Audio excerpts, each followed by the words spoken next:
welcome to the episode 8 of Just a Chat With. We're here today with Claudine O'Sullivan, who's a world-class freelance illustrator. Recently moved from London to Glasgow, Claudine has gained the industry spotlight for her distinctive hand-drawn illustrations, notably featured in Apple Pencil launch campaign, which won the World Illustration Award in 2017. Claudine has also worked with established brands such as Twitter, MTV, Island Records, WeTransfer, Tiger Beer, Derwent Pencils, and many, many more. Claudine, thanks for having us today in your house. Thanks for coming. Yeah. I suppose for our viewers or listeners, maybe tell us a little bit about what you do and how you got started. Cool. I'm an illustrator, as you said. I used to describe myself as mainly very traditional. So a lot of my work is pencil based, all hand drawn. Kind of made the leap to digital after the Apple campaign. So I do a bit of both now. But I would describe it as like a colourful mess. But that's it, yeah. So I do really kind of colourful hand-drawn illustrations, and then I kind of do a lot of different client work, be it murals and things like that, but then also have prints and stuff that I do as well. So it's kind of a mix of different outputs. Have you always worked independently as an illustrator? As an illustrator, yes. I've worked obviously with agencies and I've done some collaboration projects, but I've never worked kind of as an in-house illustrator. I actually did that as an internship in uni at WGSN, which is like a trend forecasting company. Okay. I really didn't like it. It just wasn't for me. I think it felt a bit like I was kind of just churning out images for pattern, and it wasn't kind of right for me. I think for me, I need some time away from it as well. I kind of can't draw all day long every day. Yeah. Drives me a bit crazy. I should definitely be saying that that's what I want to do all day, but it's not. So now I've been doing it kind of full time for about, I did like a chunk of it full time for 2 years, then I've had a baby, so now I kind of feel like I'm doing it part time again.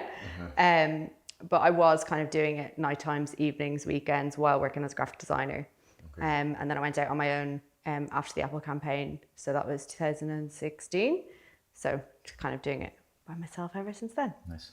So the Apple campaign was pre-going out on your own, or? Yeah. I think that's something that I've struggled with a lot. So I kind of used to struggle with confidence. I still do, but a lot about calling myself an illustrator when it was my full-time job. And actually some of the clients I got when I was kind of doing it at 3 a.m. in the morning or before work, my style hasn't changed. Well, it has changed, but my style hasn't. I'm no better because I'm doing it full-time. So that's kind of something that I've had to get my head around. And then it was getting to the point that I was going into work and coming home and then working all night and actually going, okay, it's time for me to just go out and try this. And the worst thing that can happen is I just have to get a job again. So that kind of gave me the confidence to do that. And I used to just save all the money I earned from illustration and then live off my salary. And now that kind of gave me a bit of a cushion. So that let you do the job? Yeah, because you need to pay your bills at the end of the day. It sounds like the Apple project was quite a pivotal project. Yeah, I think for me personally more so, I don't think it was a kind of I don't really feel like I ever had a kind of a made moment or anything like that, but I think for me it just gave me confidence because they sought me out of nowhere, and as well financially it meant that I could go out on my own and give it a bit of a go. And I think it was a big thing for me personally, more so than my name was on it and it was on the website and stuff. I don't necessarily think I got loads of work because of it. Yeah. But I think just it kind of flicked a switch within myself to go, actually, no, I am an illustrator.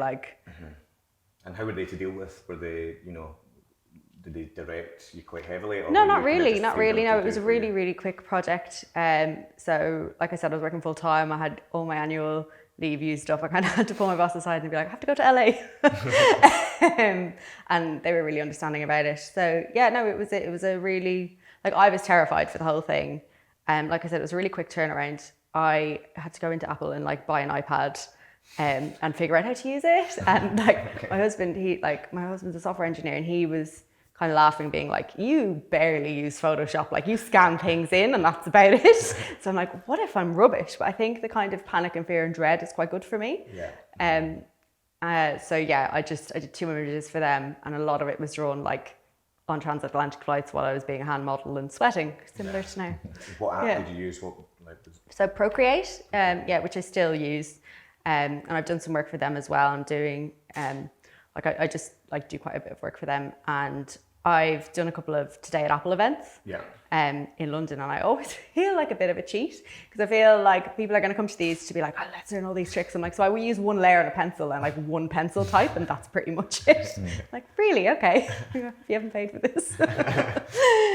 So I think that's been really good for me. So although I say like I use the iPad now, I would never call myself a digital artist because I don't really have any tricks. I use paper. Yeah. So what is your process? Do you start on paper and then go into the iPad, or? No, well, I used to, but now I'm finally, I think actually since having my daughter, I work a lot more like purely digitally now. Not all the time, like all my prints and stuff are all pencil, but it just means I can dip into things a lot quicker. So if she falls asleep, usually on me or beside me, I can just pick up the iPad and I'm in, rather than getting out the pencils, getting everything out. So I usually will sketch up on that. Like I said, I just use like a pencil setting, HB, like very basic, and I just work in layers and I kind of save things through. It makes it really easy to work with clients as well, because it means I can send a couple of sketches, and if they kind of say, oh, we want this in a different color or that, like I think the last commercial project I did that was all hand drawn was for Jemison, and that was a 2-year project. That's the longest project I've ever worked on. And it was really great because I got to work with 2 of my friends on it. They kind of got me to choose 2 friends to work with, a photographer and another illustrator. But my part of it was I was drawing this eagle, and I ended up drawing it 22 times, like in pencil. Like by the end of it, it's just like I can't, like in my sleep, I don't need a reference image. I can just draw an eagle. And I don't regret not doing that digitally. But it was just like after that, I was like, that's actually quite a lot of work because my pencil drawings take me about like 20 hours. Right. Okay. And I think I probably spend that long. It's the other thing with the iPad, like a recent job I did for Twitter. That was like I spent so long, and I didn't need to. The client again was very like, kind of gave me the brief and let me go with it, which is great. But I don't kind of just do something to get it done. Like I do it and I painstakingly go over it. So the iPad times how long you've spent on it was like 32 hours. And I was showing it to my husband because he tends to be my feedback giver. He's like, I'm not going to lie, it looks the same as it looked 3 days ago. And I'm just like, but the freckles, they're in different places. It's like no one's seeing the things you see. And you can zoom as well. So at least with paper, there's a threshold there where like the page can only take so much and you kind of have to call it a day. Whereas with digital, you can just keep going and zooming. And I work on giant canvas sizes because a lot of my stuff gets blown up. Like that Twitter campaign was on Piccadilly, so it was a huge resolution. So I'm there like zooming into like this girl's pores, like drawing everything. So working for Twitter, how does that come about? Because I'm sure some people that are listening, they're like, they'd love to work for Twitter. Yeah. Starting out in illustration, that's probably... So it was like a really weird one. It came about through Twitter, and I wouldn't even say I'm very prominent on Twitter. Like I mainly use Instagram, but it was a guy who bought one of my prints from a wholesaler in Dublin, I think, when he was on holidays, and he works in Twitter, and one of the ad teams in Twitter put out a shout out for illustrators, and he tagged me in it, and then they rang me, and I remember taking the call. I was at home in my husband's house, and I was minding my daughter and my godson, and I was just like, oh god, there's no one here, and I have to take this call. Like I just like shifted them into the room, sat in the toilet, I was like, hello, yeah, I can talk. So that was a real, like, it could have been anyone, and they chose 10 illustrators, and I think like a lot of that is like people always ask me how I get clients and stuff, and that doesn't usually happen. It's not usually like out of nowhere this just comes along. Like a lot of it is me emailing people constantly and not getting replies still at this point in my career. It's not kind of like I just wake up and have all these jobs looking at me. So that was really nice. And so that was this year. So it's kind of the last big project that I've done. And again, it was quite quick and they were really good to work with. It was a brief, but not too prescriptive. And I was pretty much kind of given free rein with it, which is terrifying and exciting, which is kind of what makes me do my best work. And did you, with Twitter, did you get to visit them, or did you do that whole thing remotely? Remotely, fully, yeah. So I had actually, so they thought I was in London. I don't think I had updated my website to say I wasn't by then. So they were originally going to pair me with one of the England women's football teams. So I didn't really go into detail about what the actual project was. So it was 10 female illustrators drawing 10 of the stars from the Women's World Cup. So I actually asked to get paired with a Scottish player. So I was like, oh, I'm in Glasgow, like, cool. So I got paired with Erin Cuthbert. So she used to play for Glasgow and she's from Irvine. So the actual mural was painted not by me, it was painted by a group called oh my God, Graffiti Kings. Okay. So I was really paranoid about handing my work over for someone else to paint it. Like any other murals I've done before, like I've painted myself. Yeah. I was actually quite glad that I wasn't doing this because it was still when my daughter was quite young and giant and like a 3-day turnaround. But they did a really, really good job. And then, so that was down in Irvine, but then they also used the image digitally in London, and I think in a couple of other spots as well. So yeah, no, that was fully remote, and like I said, it was quite a quick turnaround. But again, it was almost like one of those, there was kind of no creative feedback. It was very much so, here's a project and we want you to just do whatever you do. Yeah.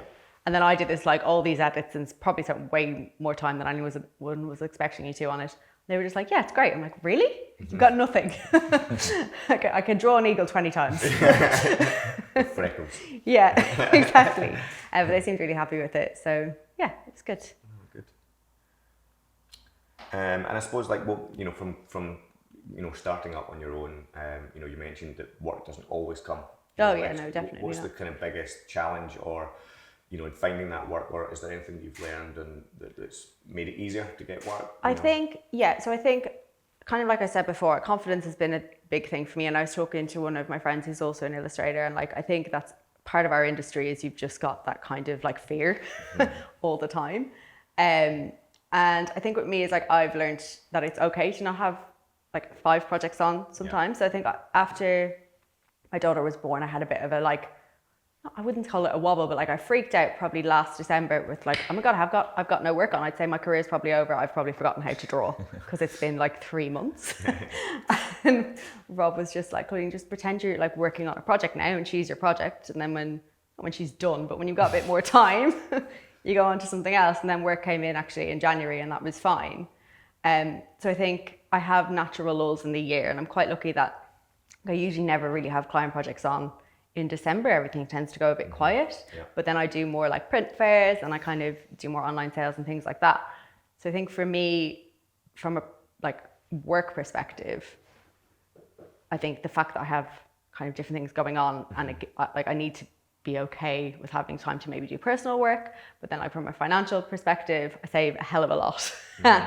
And then I also have kind of different revenues. So I have wholesale orders and print orders and things like that. So if I haven't got a client project on now, I'm not freaking out. So have you licensed some of the prints, some of the designs? No.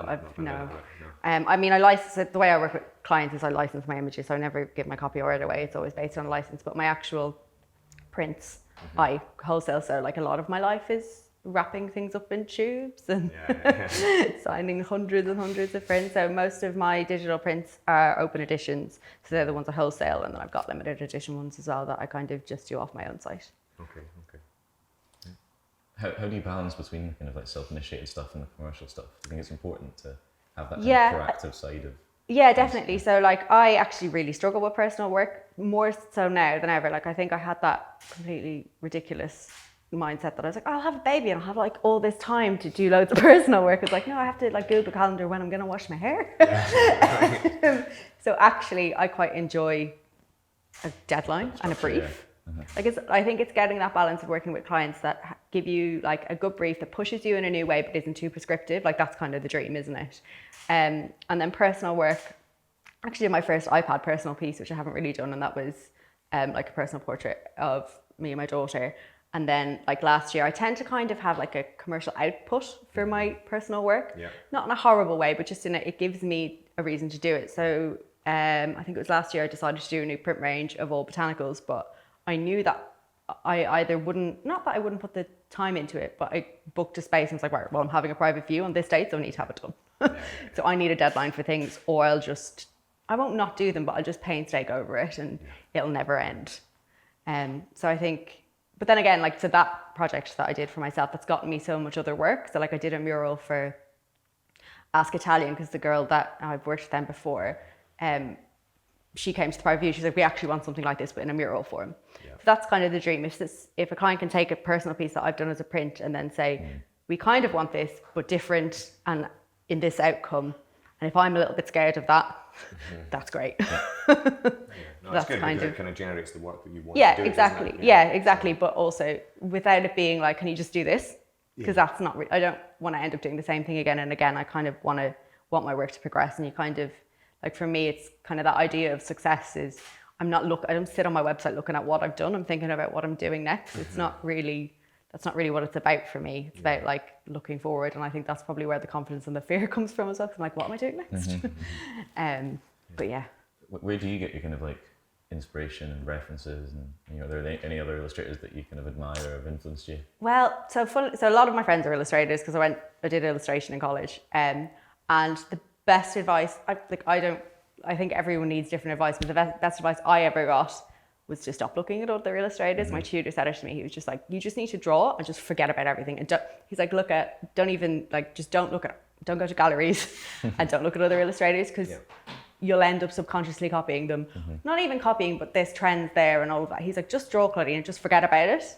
And that's kind of what I do. So actually, for inspiration, I'm a lot more like my work, although it's very kind of colourful and kind of abstract, it's very figuratively based. So I take a lot of photos and like I get out into a lot of my personal work is nature based. Like I go for a walk and I kind of get away from things. So for me, drawing is more of a escape really. And then with client work, like the brief is more of the challenge. So it's kind of mixing that design aspect, challenging aspect. And then kind of once I get to the stage where I'm sitting down and drawing, that's fine, it's done for me. It's the bit before that's the kind of, not struggle, like creative bit.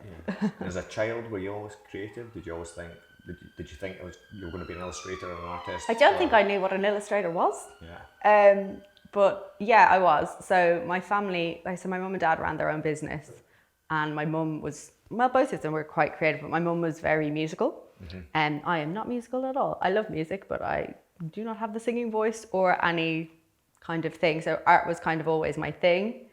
And I guess when I was small, that was always encouraged. But I don't think I ever saw it as like, oh, I can do this as a job. And I think my dad definitely didn't see that as something that I could do for a job. So that was kind of a contentious thing when I was smaller. I was like, I want to go to art school. He's like, yeah, you're quite smart though, so let's not do that. Which he has since apologized for. No, he's really supportive. But no, I think moving to London made me realize actually I have to make this work now because I've left home. And even when I finished uni, I don't know if I thought I'd do it. And I think there's a lot to be said for doing it full time. And I don't want to say lucky, but I'm very happy that I've gotten to that point. But actually, when I was working as a designer and doing it like in the evenings and stuff, that's fine too. Like the work doesn't change. It's about making the work for me. So as long as my bills are paid and I'm doing work, I'm happy. Whatever the kind of mix of that is, I don't really mind. So yeah, I don't think I saw myself as being a full-time artist. I think that is like almost an unknown dream come true. I'm pretty sure I wanted to be a vet. But yeah, sorry, I've kind of roundabouted that. So I don't know. Can't remember what the question was.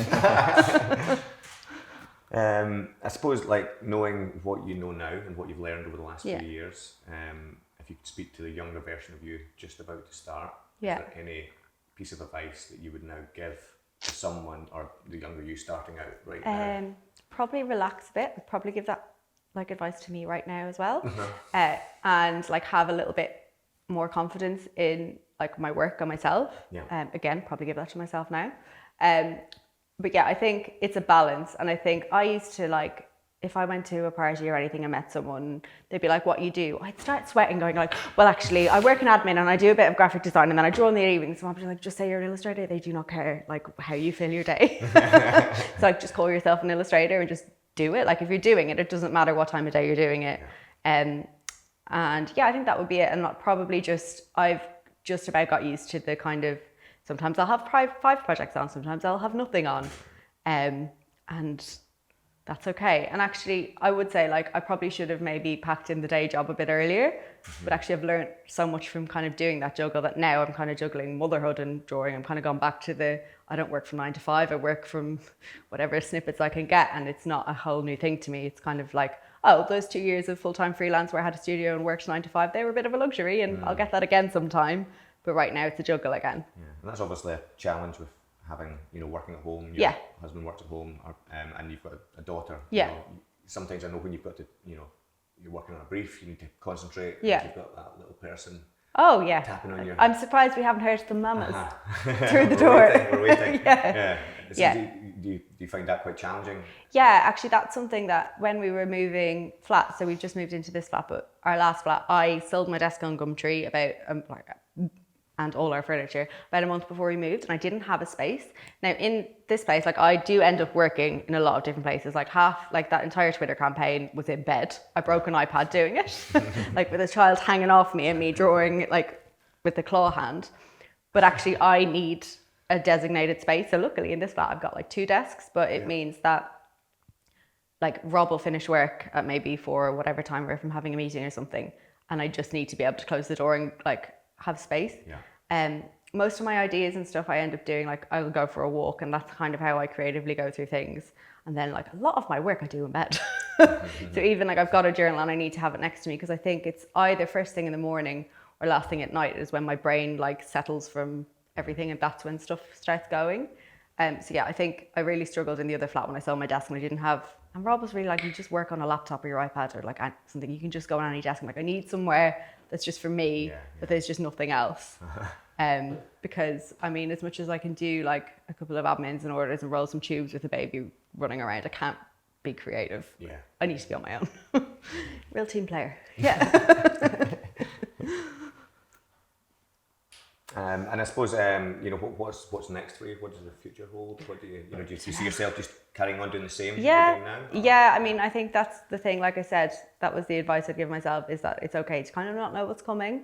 I've got a project on at the moment for an existing client, and that's quite good. They're based in Tasmania, and the time difference is working out really well for me, because I can kind of send them sketches and stuff if I am working kind of in the evenings, and then I've got feedback by the morning, so that's quite good.